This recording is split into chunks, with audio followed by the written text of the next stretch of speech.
Olá, estamos de volta no nosso programa Júnior Campos Prado e hoje falando sobre equívocos sobre o Espiritismo, com a doutora Marta Capello. Então, Marta, é o seguinte, vamos continuar, está muito interessante, né, esse início, essa introdução, né, da existência, então, de uma pessoa, né, que se denominou Allan Kardec, para que ela pudesse, então, ter essa vida no sentido de poder transmitir, codificar essas situações que ele observava que ocorriam, né?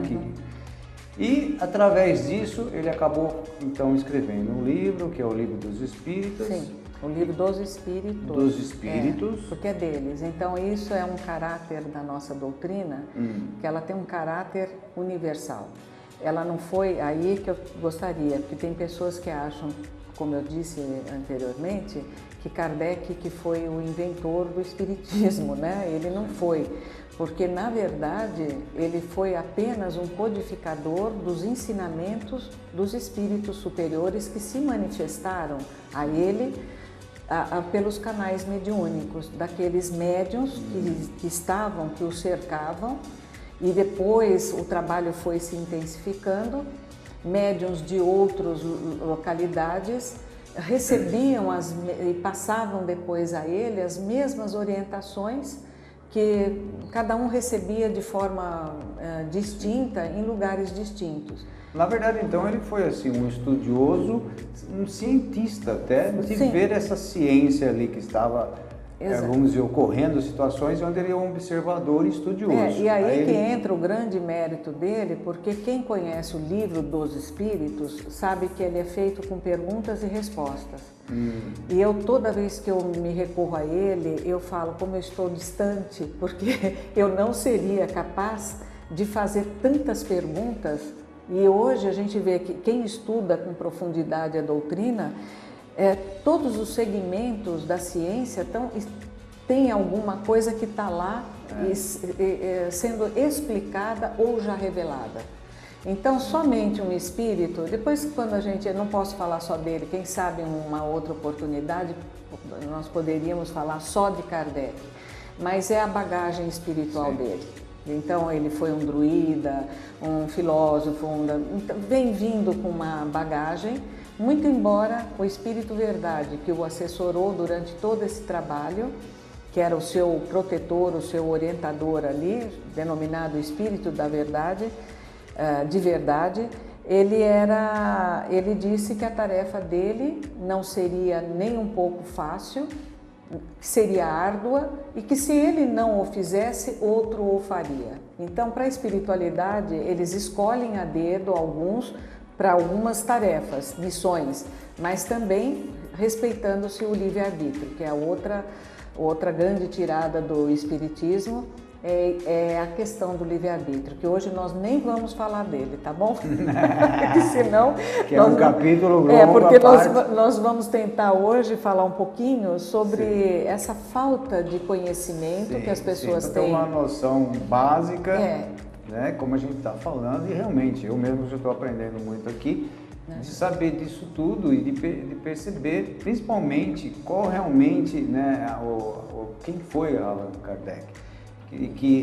Isso eu achei bastante interessante dele realmente ter ciências dele, né? Então, tanto é que a gente sabe que o Espiritismo, ele busca ter o conhecimento da ciência e respeitar a ciência, até no sentido mesmo que se descobrirem algo pela ciência que for realmente comprovado e que talvez seja diferente daquilo que atualmente nós pensamos, o Espiritismo pensa, vocês, vamos dizer, acabam aceitando aquilo. Isso é interessantíssimo e bem oportuno que você está falando. Kardec advertiu que aquele conteúdo compilado, tudo que se fez menção, a ciência, enfim, se um dia a ciência colocasse a pá de cal em cima de uma questão que de forma diferente do que estava ali, que nós seguíssemos a ciência. Só que aí é uma observação a ser feita. A ciência verdadeira, a ciência quando não há mais como se questionar a respeito de uma determinada situação. né? Assim como na época de Galileu, que se diz que ele foi, né, estraçalhado porque para ele não tinha os princípios de astronomia, de tudo que ele já levantou, eram diferentes daquilo que o campo religioso apregoava. Só que o que ele disse era aquilo verdadeiro que até hoje não mudou e nunca vai mudar, né? Com relação à própria Terra, o planeta, o Sol, enfim. Assim, ele também com o Espiritismo. Não é qualquer pessoa ou pseudocientista, veja bem, isso é relevante. Porque a soberba humana, você sabe, as pessoas acham que porque fazem uma coisa muito insignificante, ele é cientista. E não é nesse sentido que ele falou, é num sentido muito mais amplo do cientismo, do campo científico, aquilo que não se pode refutar mais. Sim. Então, aquilo, se está divergente do que está na doutrina, esquece e siga a ciência, o que é um ato de razão, de bom senso, não é? Porque senão nós engessamos a doutrina. Aí nós tornamos a doutrina espírita dogmática, engessada. E não é essa a proposta, já que ela veio trazer parte dessa verdade e revelar para nós a realidade nossa, espiritual, da nossa vida eterna, de como isso pode e acontece. Então, é bem interessante essa sua colocação no sentido da ciência. Né? E é interessante nesse sentido também que, por exemplo, se difere bastante de uma igreja, porque numa igreja as pessoas vão rezar e vão receber ali, né, uma orientação de um sacerdote e tal. E no centro espírita a gente encara como um lugar onde vai se estudar, onde vai filosofar, ou seja, questionar o porquê que estamos aqui, para onde nós vamos e assim por diante. E como que surgiu aí, no caso, essa ideia da reencarnação, por exemplo? Então, primeiro assim, com relação ao centro, né, que é diferente, ele não, como na doutrina espírita nós não temos rituais, hierarquia, enfim, a doutrina, por isso um pedagogo talvez escolhido a dedo como educador, a casa espírita deve ser um local também como se ela fosse uma escola, proporcionando àqueles que a adentram como um reduto onde o seu espírito vai buscar informações, conhecimento, e a partir desses conhecimentos é que começa-se o processo de renovação do ser, né? Porque sem o conhecimento nós estagnamos, nós ficamos, né? E aí, qual foi mesmo agora que da reencarnação? É isso que você me perguntou, né? Perguntei porque... Então, a reencarnação, ela não é uma novidade trazida pelo Espiritismo. Para quem lê outras religiões, tem religiões que são reencarnacionistas. A própria Índia, no hinduísmo, eles são reencarnacionistas. Que são, vamos dizer, pensamentos, filosofias ou religiões mesmo milenares. Milenares. O enfoque talvez seja diferente. Por exemplo, aí tem uma questão no espírito que é importante a gente dizer, que se faz equívocos, que nós espírita gosta de sofrer, que aceita o sofrimento. Por exemplo, na Índia, eles são reencarnacionistas e veem a reencarnação como um pagamento só de dívidas, de expiatório só. Para nós diverge um pouco, porque o Espiritismo, ele é libertador. Quando você compreende essa doutrina e vai estudá-la profundamente, ela liberta teu espírito e te dá alento, e te renova, e te dá esperança, mas calcada na razão, né? No uso da razão, do bom senso, daquilo que deve ser. A reencarnação, então, ela vem vindo conosco há milênios, né? Aquilo que eu disse bem no começo, intuitivamente, mesmo em estágios mais primitivos do nosso ser, lá de eras bem remotas, nós sempre tivemos uma ligação com aquilo que é divino, uma impressão de que tem alguma coisa além daquilo que faz parte do material. né? Então, a reencarnação também não é invencionice, eu vou usar essa palavra todas as vezes, não é invencionice do Espiritismo. Agora, compreender o processo reencarnatório, aí exige estudo, porque nós temos que entender do corpo espiritual, do que nós chamamos no Espiritismo de perispírito. E quando nós vamos estudar também, nós vamos ver que os egípcios, os Vedas, Vedantas, né? Os filósofos, Pitágoras, e vai por aí afora. Paulo, o grande continuador da obra de Jesus, ele falava e se reportava sobre o corpo perispiritual, que ele chamava de corpo espiritual. E é através desse corpo espiritual, ou corpo perispiritual, como a doutrina chama, é uma questão só de nomenclatura, para dizer a mesma coisa. É através desse corpo perispiritual que há a possibilidade do espírito tomar uma forma e nascer, né? Porque a partir do momento da concepção, ali o espírito já começa a sua vida. Por isso que o espírita é totalmente contrário ao aborto, né? Então, vai vendo, né? Então, vamos voltar aqui no... por isso até, justamente por essa complexidade, na verdade, no mundo complexo, que de repente as pessoas aí tentam organizar de uma forma que seja educativa, explicativa, se confundem e aí começa a haver esses equívocos. Né? A mesma coisa com relação à mediunidade. Isso, é isso que eu ia falar. A mediunidade. São coisas que... Reencarnação não é novidade trazida pelo Espiritismo. A mediunidade tampouco, porque a mediunidade é uma faculdade inerente à criatura humana. Todos nós somos médiuns. Todos. Por quê? Somos espíritos encarnados num corpo e, obviamente, o nosso elo e a nossa ligação com a nossa pátria verdadeira, que é o mundo espiritual, ele se mantém. Agora, existem médios ostensivos, que Kardec também, no Livro dos Médios, onde entra a parte científica da doutrina, né? Então, tem o Livro dos Espíritos, o Evangelho segundo o Espiritismo, que fala sobre todos os ensinamentos de Jesus, e aí nós desaguamos no aspecto religioso, por que religioso? Não como uma religião que tenha rituais, aquela coisa toda, mas de religação com o divino, né? Então, religião significa isso, religar. Então, nós temos a religação com o divino, com Jesus, que é o representante maior que nós já conhecemos de Deus aqui na Terra, né? Então, a mediunidade, para alguns, ela vem como um trabalho, que nós chamamos de ostensiva. Então, são aquelas pessoas que são capazes de ver o mundo, perceber os espíritos à sua volta, de ouvir o que os espíritos falam, de através da inspiração, escrever. Então, como Chico, o nosso querido, amado Chico, com a psicografia, um homem de poucas letras, de ter o primário, todas as obras, mais de quase 500 obras psicografadas, romances belíssimos,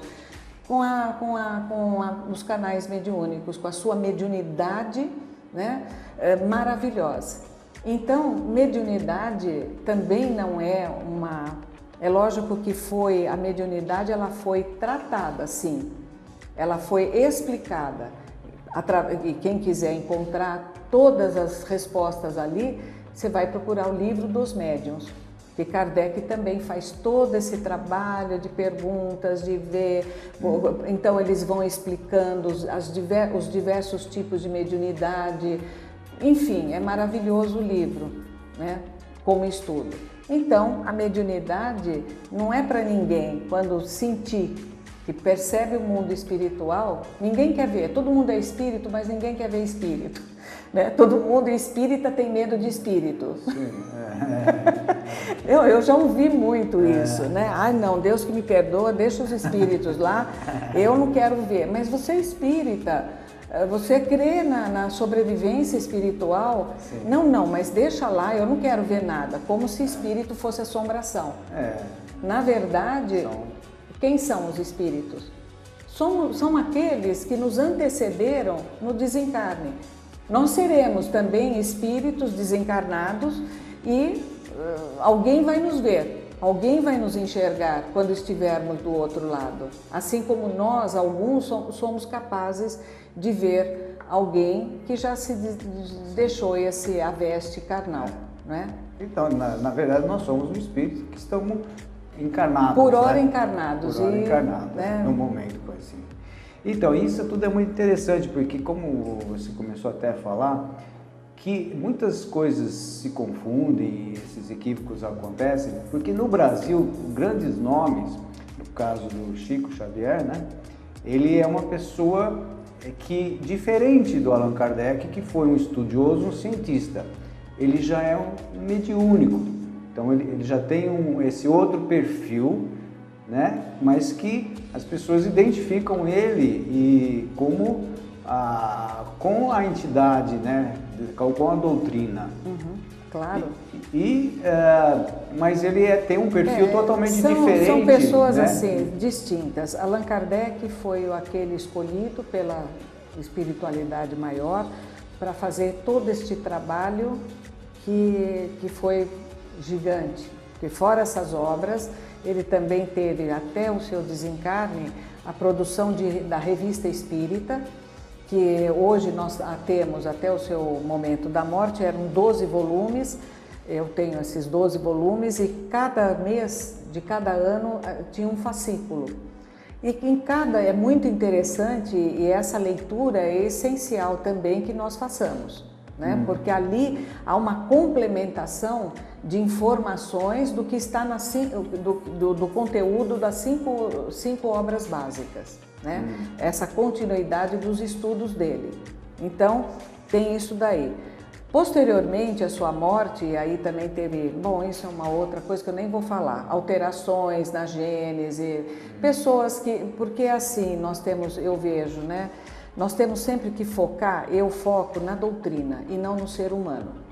Porque a criatura humana, como acontece em outros lugares, em outras religiões, você não pode dizer porque tem um padre pedófilo que todos os padres são pedófilos. Seria um erro, uma injustiça. Nem que a religião que ele representa que não seja boa.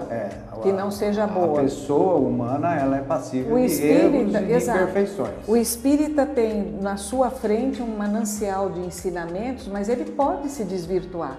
Ele pode, pela fraqueza dele, pela involução dele, ele fazer coisas que não são da doutrina. E as pessoas, por exemplo, então vou dar um exemplo, você vê lá, fixado num poste, e a pessoa põe, vidente espírita, faço amarração, e as pessoas, né, usando talvez até tenham uma mediunidade, talvez vieram com essa mediunidade ostensiva, mas que acabou se deixando levar pelo interesse, e cobra, né? E a gente sabe e tem a recomendação, o que vos foi dado de graça, dai de graça igualmente. Então a mediunidade, nós nascemos com ela para ser posta em benefício do teu próximo, como uma caridade verdadeira, né? Agora, a partir do momento que você faz mercado com isso, então há um comprometimento dessa criatura com ela própria. Um dia ela vai responder por isso, mas ela coloca lá no poste que é espírita e não é espírita. Então, quando eu falo que doutrina espírita, ela não se confunde com cartomancia, com necromancia, né? Com todas as outras seitas, Umbanda, com todo respeito a Umbanda, ou o que for. Eu não tenho nada... Mas são coisas diferentes. São coisas diferentes. Dizer que não haja essa... Isso não é espiritismo, né? O espiritismo é uma filosofia arrebatadora, né? No sentido reveladora, e que se nós nos debruçássemos sobre ela, nós começaríamos a ver mudanças na nossa vida, porque elas se operam realmente, né? Ótimo, nós terminamos aqui o nosso segundo bloco, já foi rapidinho, né? E aí nós vamos voltar daqui a pouco para falar mais sobre tudo isso, né? E hoje a gente tem também uma pessoa que eu acredito que seja o Divaldo, né? Que é Nossa, maravilhoso. Que é uma pessoa fantástica. Aliás, eu recomendo, hoje o YouTube, com essa tecnologia maravilhosa, tem dia que eu estou lá na minha lida, passando roupa, eu ponho o meu celular e fico ouvindo, porque tem muita gente boa falando, e o Divaldo é um grande divulgador da doutrina espírita. Então, até daqui a pouco.